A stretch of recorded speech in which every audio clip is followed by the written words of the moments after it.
नमस्कार, मैं हूं संजय शर्मा। आप देख रहे हैं 4 PM न्यूज़ नेटवर्क।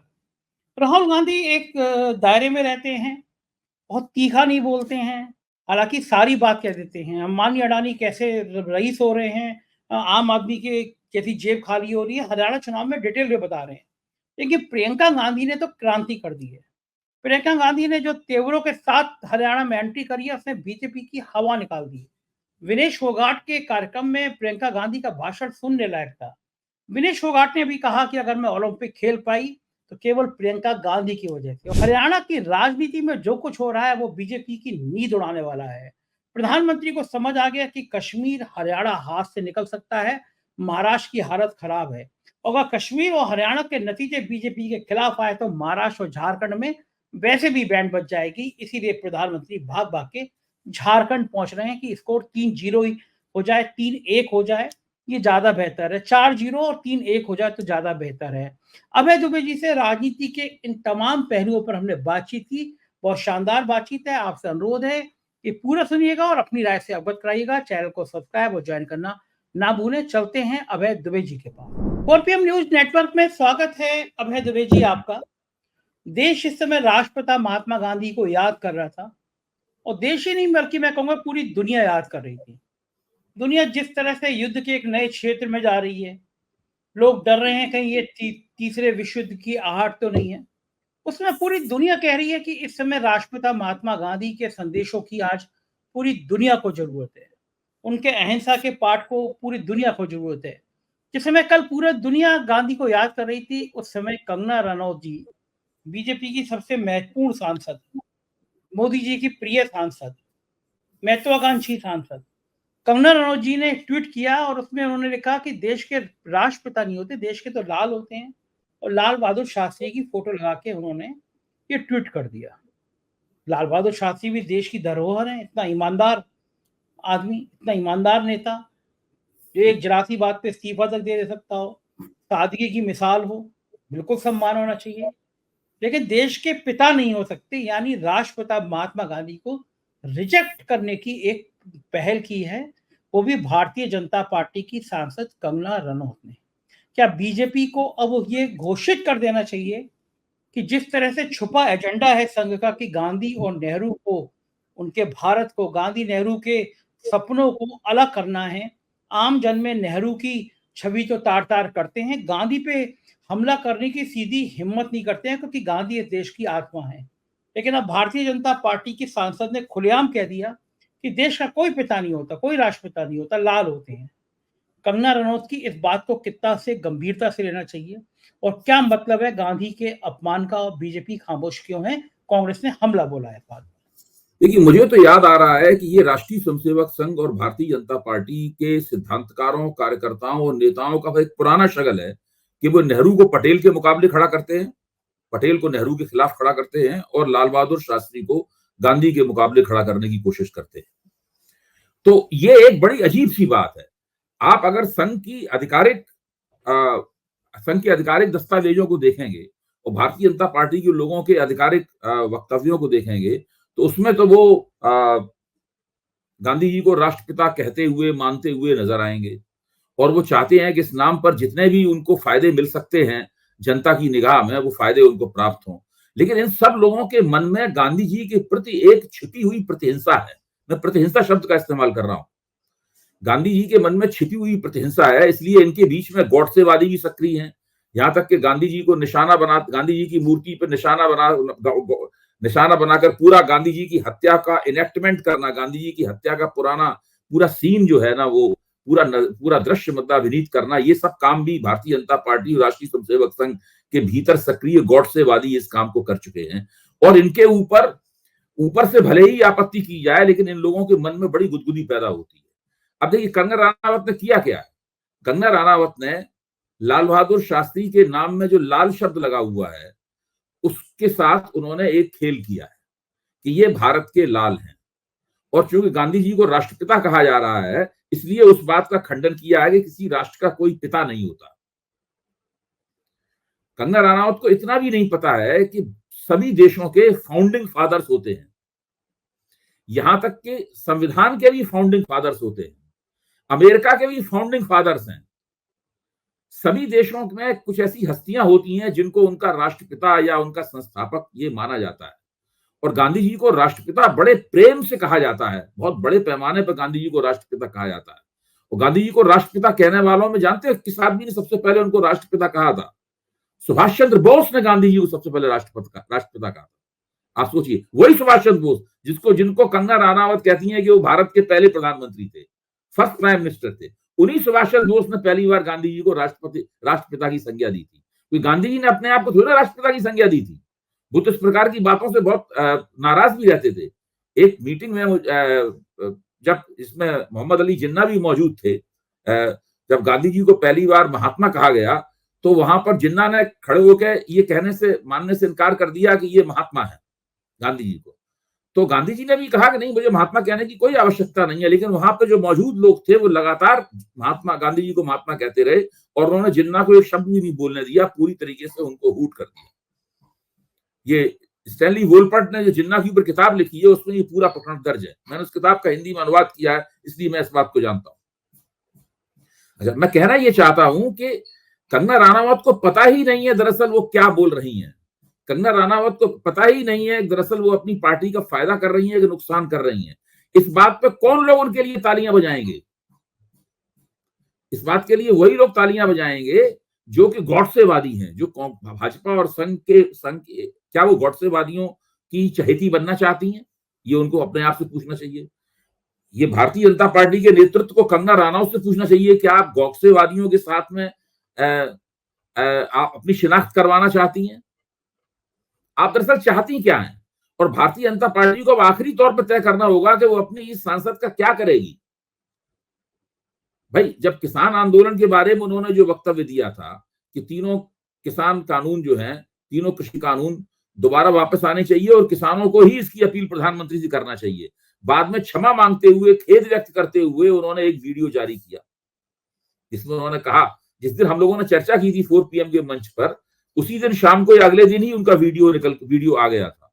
अब उन्होंने ये जो ट्वीट किया है, ये जो एक्स पे उनका आया है, हो सकता है कि वो कल की तारीख में इसके लिए भी खेद व्यक्त करती हुई नजर आए।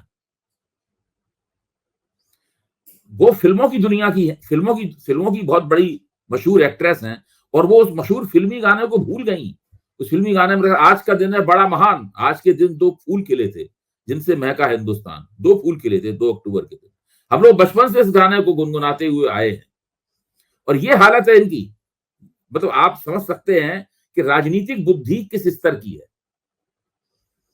इसीलिए मैं बार बार व्यंग से कहता हूं कि अभी काफी दिनों तक ये भारतीय जनता पार्टी की सेवा करती रहेंगी। ये चुनाव में क्या इस तरह के बयानों का कोई फर्क पड़ता है? आप महात्मा गांधी का अपमान करेंगे और 2 दिन बाद चुनाव है, 3 दिन बाद चुनाव है, हरियाणा में वोट डाले जाएंगे, तो जो जनमानस है, अभी भी गांधी की इज्जत करने वाले बहुत सारे लोग हैं, गांधीवादी विचारधारा पे चलने की लालसा लिए हुए बहुत लोग हैं, गांधी के सपनों को भारत बनाने वाले बहुत लोग हैं। मैंने जैसे पहले भी कहा कि आज की दुनिया जिस हिंसा के दौर में जा रही है, वहां गांधी बहुत जरूरी हो जाती है। कंगना रनौत के इस बयान का भाजपा पर कितना नुकसान पड़ सकता है? और खासतौर से चुनाव के दौर में पूछ रहा हूं मैं कि जब हरियाणा में 5 तारीख को वोट डाले जाएंगे, तो क्या हरियाणा के लोग याद करेंगे कि भारतीय जनता पार्टी का कोई सांसद ऐसा था जो कहता था कि किसान आंदोलन में वहां लाशें पड़ी थी, महिलाओं से बलात्कार हो रहे थे। वो कह रहा था, कुछ दिनों बाद कहती थी कि वो 3 बिल फिर से आ जाने चाहिए। बाद में जब खंडन भी किया, तो उन्होंने कहा कि मुझे याद रखना चाहिए कि मैं बीजेपी की हूं, तो बीजेपी की विचारधारा की बात करती है। उन्होंने ये नहीं कहा कि उनकी विचारधारा ये नहीं है। उन्होंने कभी नहीं कहा कि मेरा मन भी बदल गया कि मैं नहीं चाहती वो बिल आए, यानी मन में तो आपके है कि वो किसानों के बिल आ जाएं। तो ये सारी बातें कितना असर डाल सकती हैं हरियाणा के चुनाव में, जब 2 दिन बचे हैं वोटिंग के लिए? देखिए, हरियाणा के चुनाव का तो फैसला हो ही चुका है और हम लोग उसकी चर्चा भी कर चुके हैं, लेकिन इन चीजों से, खासतौर से जो किसान आंदोलन के ऊपर उन्होंने जो अपना 2 बयान उन्होंने दिए थे, उससे भारतीय जनता पार्टी को हरियाणा के चुनाव में थोड़ा बहुत नहीं, बहुत नुकसान हुआ है। और जहां तक गांधी जी के ऊपर उन्होंने ये जो ओछी टिप्पणी की है, इस ओछी टिप्पणी से जो सार्वजनिक जीवन में सक्रिय लोग हैं, उनके मन में कंगना राणावत और भारतीय जनता पार्टी की छवि को नुकसान हुआ। मैं ये नहीं कह रहा हूं उससे वोट कम या ज्यादा होंगे। किसान आंदोलन वाले चुनाव बयान से तो वोट और कम ज्यादा भी हुए होंगे, इस पे उनको नुकसान हुआ है। देखिए, इन चीजों से पता लगता है कि कितने हल्के लोगों को मोदी जी पसंद करते हैं, कैसे लोगों को टिकट दिया गया है जिन्हें कुछ भी कोई समझ नहीं है, और जो अपना अपना बयान देते हैं और उस बयान के बाद उस पर अड़ते भी नहीं है, उसकी माफी मांग लेते हैं और फिर 3 दिन बाद फिर एक उल्टा सीधा बयान दे देते हैं ताकि फिर से माफी मांगने की जरूरत पड़े तो फिर माफी मांगते हुए नजर आए। देखिए, ये लोग धीरे धीरे ऐसे लोगों को लोग गंभीरता से लेना भी बंद कर देते हैं। एक दिन ऐसा आएगा कि लोग कहेंगे भाई इनके बयान को क्या अभी परसों माफी मांगेंगे ये। तो जिस तरह रोल बैक सरकार है तो ये बयानों को भी रोल बैक करती रहती है अपने। देखिए, बहुत नाराज हैं लोग, मतलब रिएक्ट कर रहे हैं। बीजेपी के अंदर के कुछ नेता हैं, मुझसे नाम लेना उचित नहीं है, व्यक्तिगत बातचीत पे कह रहे हैं कि पता नहीं मोदी जी लगाम क्यों नहीं लगा पा रहे हैं, ये तो बट्टा बढ़ा दे रही है पार्टी का। अगर ऐसी बयान महाराष्ट्र के चुनाव के समय भी इन्होंने 3-4 दे दिए तो बैंड ही बज जाएगी हमारी। तो लोग कंगना के इस महिमा मंडल से बीजेपी के अंदर भी ये बात उठ रही है कि आखिर मोदी जी इनकी जवान पर लगाम क्यों नहीं लगा रहे हैं, क्यों नहीं इनसे कह रहे हैं कि तुम्हें बोलना नहीं है। इनको होना ही चाहिए कि इनको भारतीय जनता पार्टी की तरफ से एक आधिकारिक रूप से कारण बताओ नोटिस दिया जाना चाहिए। तरीका क्या है? भारतीय जनता पार्टी चूंकि ये मोदी जी की चहेती हैं और मोदी जी के प्रभामंडल से जुड़े, प्रभामंडल की चमक से इनका चेहरा दपदपाता है, तो शायद उसी वजह से उनको टिकट वगैरह भी मिला होगा। तो इनको चाहिए कि भारतीय जनता पार्टी को इनके खिलाफ एक अनुशासन की कार्रवाई करनी चाहिए। इनको बाकायदा आधिकारिक रूप से कारण बताओ नोटिस दिया जाना चाहिए, जिसके अंदर इनके वो वक्तव्य, उन वक्तव्यों का जिक्र होना चाहिए कि इन वक्तव्यों को आपने क्यों दिया था, इसके बारे में आप कारण बताइए, वरना आपके खिलाफ अनुशासन की कार्रवाई की जाएगी। उसके बाद ये एक विस्तार से पत्र लिखेंगी संगठन को, जिसमें ये बताएंगे कि हमने ये वक्तव्य क्यों दिए और इन वक्तव्यों पे हम कायम हैं या इन वक्तव्यों के लिए हमने खेद व्यक्त कर लिया है, अपने आप में संशोधन कर लिया है। जब तक लिखत पढ़त में ये बातचीत नहीं होगी और वो बातचीत मीडिया के जरिए प्रोसेस नहीं होगी, तब तक इनकी समझ में नहीं आएगा ये जो कह रही हैं। दरअसल इनको चाहिए कि ये अपना मुंह बंद रखें, ये बोलना चालना, ये सब फिल्मों के बारे में बात करें। इनको राजनीति की कोई समझ नहीं है। ये सोचती हैं कि ये सब कह के ये कोई 6 मार देंगी और इनकी पार्टी को 6 रन मिल जाएंगे एक ही स्ट्रोक में। जबकि दिक्कत की बात यह है कि बार बार अपनी पार्टी को क्लीन बोल्ड करवा रही हैं। ये इनकी नहीं समझ में आ रहा है कि कैसे राजनीति करें। अगर आपको नहीं समझ में आता है तो आप चुप रहिए। अगर आप चुप रहेंगी तो उसको आपकी बुद्धिमानी माना जाएगा। शेक्सपियर ने कहा भी है अपने नाटक मर्चेंट ऑफ वेनिस में कि जो क्लाउन होता है, यानी जो विदूषक होता है, वो जो मर्चेंट ऑफ वेनिस का जो विदूषक है वो कहता है कि मैं चुप रहूंगा क्योंकि मेरी चुप्पी जो है मेरी बुद्धिमानी का सबूत मानी जाएगी। तो इनको चुप रहना चाहिए, मेरा कहना ये है। बात बिल्कुल सही है। अब हरियाणा पे चलते हैं। हरियाणा के चुनाव में प्रियंका गांधी विनेश फोगाट के समर्थन में रैली करने पहुंची और वो शानदार, वो जबरदस्त भीड़ थी। प्रियंका गांधी के तेवर बहुत तीखे थे। मैं बातचीत का सिलसिला आपसे आगे बढ़ाऊं, जरा प्रियंका गांधी का 2 मिनट का भाषण सुनते हैं, फिर आपसे बात करते हैं। आपको मालूम होगा हरियाणा में 30 पेपर लीक हुए हैं, 30। और इसमें क्या होता है, आप पेपर देते हो, पेपर लीक होता है, आपकी भर्ती नहीं होती। आप सोचते हो चलो मैंने पेपर दे दिया, आज नहीं तो कल भर्ती तो होनी है, कहीं और एप्लीकेशन नहीं देते हो। समय गुजरता रहता है, महीने गुजरते हैं, साल गुजरते हैं, आपकी भर्ती नहीं होती, आपको रोजगार नहीं मिलता। रोजगार नहीं मिलता तो नौजवान क्या करता है, भटकता है। आज अगर हरियाणा में ड्रग्स की समस्या है, चिट्टे की समस्या है, तो किस लिए है? क्योंकि बेरोजगारी इतनी हो गई है। और ड्रग्स की माफियाओं को संरक्षण देने वाले कौन हैं? भाजपा की सरकार देती है। आपको बेरोजगार बनाने वाले कौन हैं? भाजपा के नेता हैं जो स्कैम पे स्कैम कर रहे हैं। पूरी लिस्ट है स्कैमों की, जहां आप देखें वहां पे घूस या स्कैम। और आपके लिए कैसी स्कीम लाते हैं मोदी जी और उनके नेता? अग्निवीर जैसी स्कीम कि जाओ शहीद हो जाओ देश के लिए, सरहद पे जाओ, लेकिन अगर शहीद हो जाओगे तो तुम्हारे माँ बाप को पेंशन नहीं मिलेगा, तुम्हें शहीद का दर्जा नहीं मिलेगा। 4 सालों के लिए जाके घर वापस आ जाओ, 4 साल के बाद फिर से बेरोजगार बन जाओ। ये तोहफा मिल रहा है आपको अपनी वफादारी के लिए और इस बात के लिए कि आपने अपने बेटों को शहीद किया इस देश के लिए। सुना आपने अभय दुबे जी कितनी तेवर में थी प्रियंका गांधी और कह रही थी कि ये हाल है इस समय हरियाणा का, ड्रग्स की खपत बढ़ गई है, बीजेपी के लोग ड्रग्स को संरक्षण दे रहे हैं, नौजवान हताश हैं। प्रियंका गांधी के जो तेवर हैं, विनेश फोगाट ने कहा भी अगर प्रियंका गांधी नहीं होती तो मैं ओलंपिक खेलने नहीं जा पाती। प्रियंका गांधी का बहुत बड़ा रोल है। जो राहुल गांधी ने कल बयान दिया कि मैंने शेरों को, कांग्रेस के शेरों को एक साथ कब शेर आ गए, तो बीजेपी की जो धार थी वो राहुल गांधी ने, प्रियंका गांधी ने क्या हरियाणा में किस हद तक कुंद कर दी। इन दोनों भाई बहन की जोड़ी को आप क्या मानते हैं, हरियाणा में कितना बड़ा गेम चेंजर ये दोनों भाई बहन होगा, क्योंकि कहीं कांग्रेस में फूट नहीं पड़ने थी इन लोगों ने।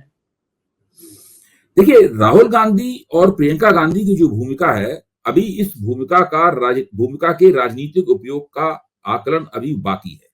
अभी किसी ने व्यवस्थित रूप से इस भूमिका का आकलन नहीं किया है। मैं मोटे तौर पर इन बातों के बारे में सोचता हूं और मैं ये मानता हूं कि प्रियंका गांधी की भूमिका, राहुल गांधी की भूमिका तो यह है कि वो कांग्रेस को उन्होंने राष्ट्रीय मंच पर एक बार फिर स्थापित कर दिया है और उनकी अपनी ब्रांडिंग भी हो रही है राहुल गांधी की, और कांग्रेस की ब्रांडिंग भी हो रही है उसके साथ में। खास बात यह है कि दोनों की ब्रांडिंग अलग अलग है, लेकिन दोनों की ब्रांडिंग एक दूसरे को मजबूत कर रही है। इस बात को मैं पहले भी कह चुका हूं। प्रियंका गांधी की भूमिका यह है कि भले ही उनके पास कोई सुपरिभाषित किस्म का दायित्व ना हो, लेकिन वो सारे देश में घूम घूम कर कार्यकर्ताओं को ऊर्जस्वित करती हैं, कार्यकर्ताओं के अंदर विचारोत्तेजना पैदा करती हैं, उनके अंदर जोश भरती हैं और कार्यकर्ताओं के साथ में उनका तादाद में अच्छा है, ये हम लोग पहले से जानते हैं। और सबसे बेहतर मुझे उनकी भूमिका लगी थी जो उन्होंने किशोरी लाल शर्मा के अमेठी चुनाव में निभाई थी। उसको आपको भी याद होगा संजय जी कि प्रियंका गांधी ने कितनी जबरदस्त भूमिका निभाई थी उसमें। जो स्मृति ईरानी की पराजय हुई है उसमें प्रियंका गांधी की बहुत प्रभावशाली और उल्लेखनीय भूमिका रही है। तो अभी राहुल गांधी की भूमिका तो स्पष्ट हो गई है, अभी उसमें निखार आएगा, लेकिन साथ में प्रियंका गांधी की भूमिका अभी सुपरिभाषित भी होगी और उसमें बड़े पैमाने पर देश में निखार भी आएगा। मुझे लगता है कि जब इसकी योजना है कि वायनाड से जब वो चुनाव लड़के दोबारा सांसद हो जाएंगी, वो भाई बहन दोनों ही संसद में पहुंच जाएंगे, उसके बाद में कांग्रेस का जो लोकसभा के अंदर भारतीय जनता पार्टी और नरेंद्र मोदी के ऊपर जो हमला होगा, आप देखिएगा कि उस हमले के अंदर एक नई धार पैदा हो जाएगी प्रियंका गांधी के वहां से, क्योंकि प्रियंका गांधी एक बहुत ही बेहतरीन वक्ता है। राहुल गांधी की एक खास शैली है जो उन्होंने विकसित की है, जिसमें वो एक शुरू में एंग्री यंग मैन के तौर पर नजर आते थे, आजकल वो एक तपस्वी नेता की तरह नजर आते हैं। इसमें वो लगातार सोच के बोल रहे हैं, उनकी ये शैली होती है बोलने की, ये अपने में तन्मय होकर बोलते हैं। जबकि प्रियंका गांधी जो है वो भारतीय जनता पार्टी के साथ जिरह करती हैं, वो सवाल उठाती हैं और भारतीय जनता पार्टी के सवालों का तुर्की बतुर्की जवाब देती हैं और बदले में पलट के उन सवालों को पूछती हैं। जैसे कि वो हरियाणा में जब जाती हैं तो एक भाषण में उन्होंने कहा कि प्रधानमंत्री आते हैं, 45 मिनट तक भाषण देते हैं और 45 मिनट में करीब 30 मिनट तो वो हमारे परिवार की निंदा करते रहते हैं। उन्हें आपको हमारे परिवार की निंदा करने के लिए थोड़ी ना आप उनकी मीटिंग में जाते हैं सुनने के लिए। तो ये प्रियंका गांधी की बहुत कांग्रेस के लिए उनकी उपयोगिता भी और भी बढ़ेगी और स्पष्ट होगी। अगर ये सवाल मैं पूछूं कि आपसे कि राहुल गांधी और प्रियंका गांधी में से जनता को पहली नजर में कौन ज्यादा प्रभावित करता है, किसके भाषण जनता को ज्यादा समझ में आते हैं, और खास तौर से जो नौजवान पीढ़ी है हरियाणा में, क्योंकि नौजवानों का गुस्सा बहुत है और लोग मान रहे हैं कि नौजवानों का गुस्सा कुछ चेंज ला सकता है, कोई बात कर सकता है।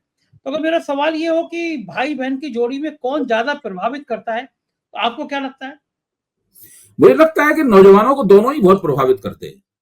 देखिए, दोनों की उम्र में कोई बहुत लंबा चौड़ा फर्क नहीं है। वो दोनों ही युवाओं की श्रेणी में आते हैं, युवा नेताओं की श्रेणी में आते हैं और दोनों ही नौजवानों को प्रभावित करते हैं।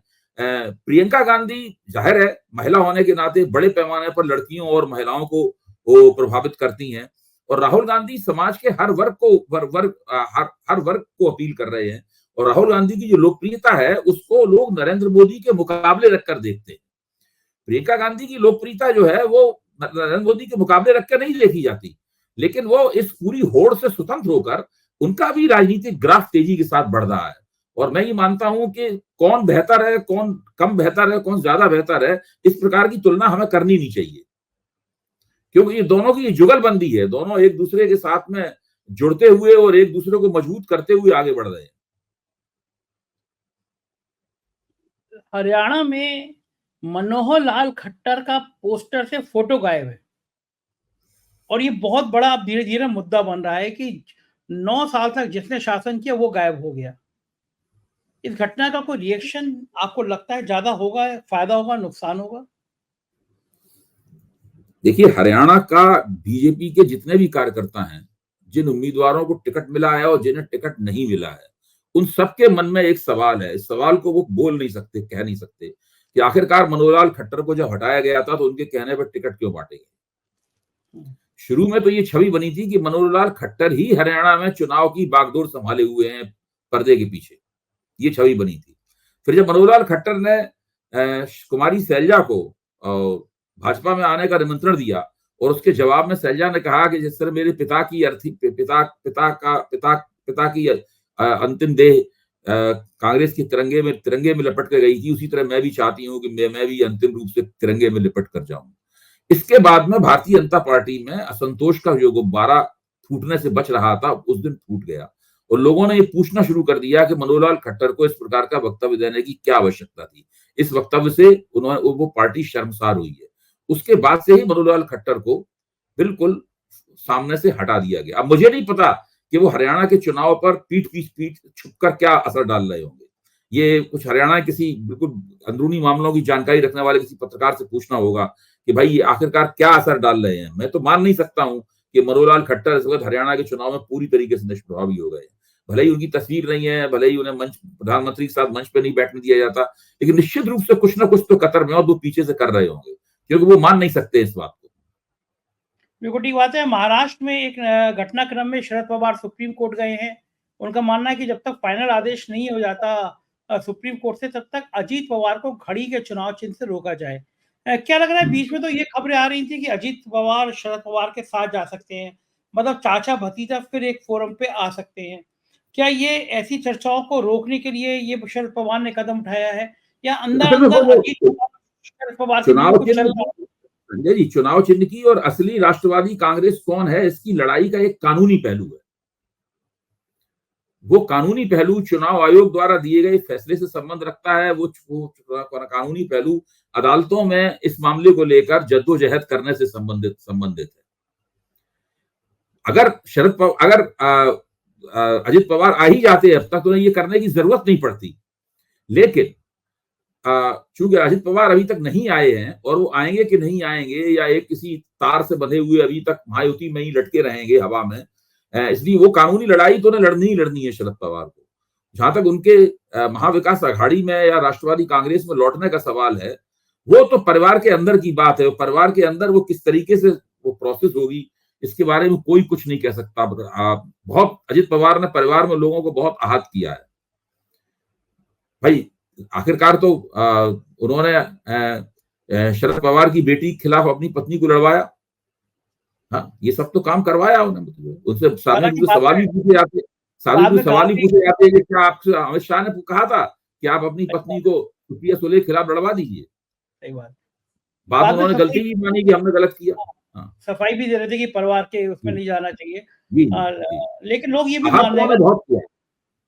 लोग ये भी मान रहे हैं कि अगर शरद पवार और अजीत पवार एक हो गए तो बैंड बच जाएगी। मतलब वो एक इतनी जबरदस्त तरीके से ब्रांडिंग होगी कि बीजेपी की मुसीबत हो जाएगी अगर दोनों एक हो गए तो।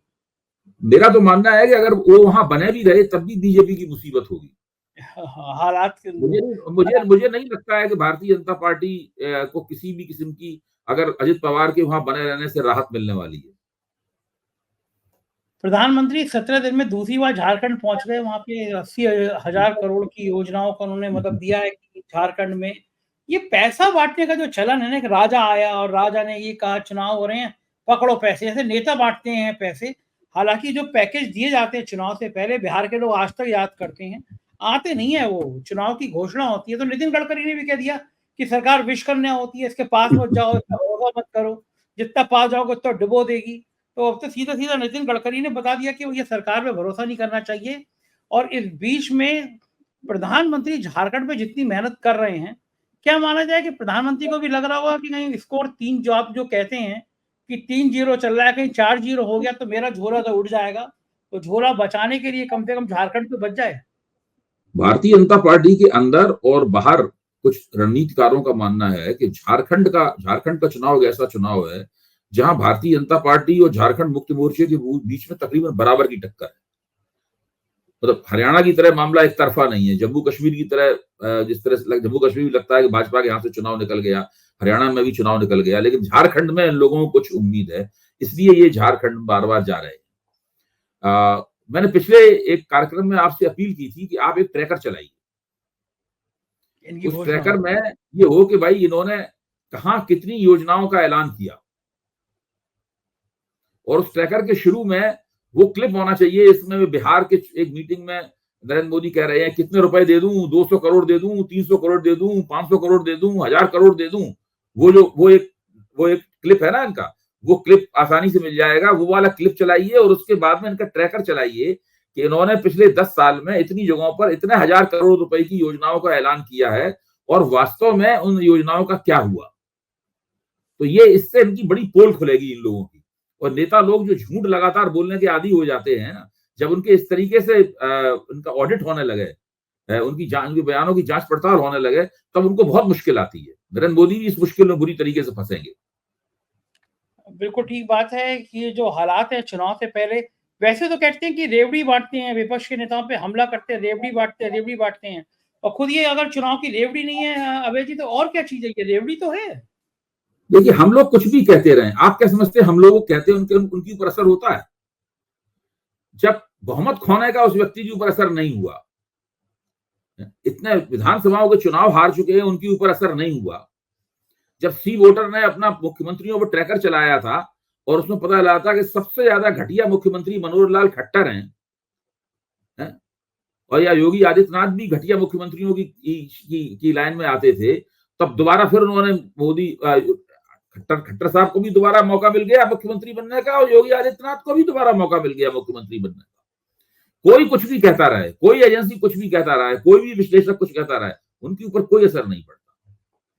बिल्कुल ठीक बात है, राजनीति का शायद यही रूप होता है। बहुत बहुत शुक्रिया अभय जी, आपने हमें इतना कीमती समय दिया। तो ये थे अभय दुबे जी, और मुझको यकीन है आपको ये बातचीत पसंद आई होगी। अपनी राय से अवगत कराइएगा। शुक्रिया, थैंक यू।